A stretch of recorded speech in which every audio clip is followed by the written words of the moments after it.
ఏటి మనుగడ కోటి అలలుగ పొంగు వరదల వేగాన పడిలేచు అలలకు తీపి కలలకు లేని అలసట నీకేలా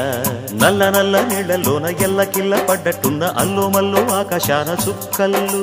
అమ్మాయంటి జాబిల్లమ్మ అబ్బాయంటి సూర్యుడమ్మ ఇంటి దీపాలవ్వాలంట దిక్కుళ్ళు ఎవరికి వారే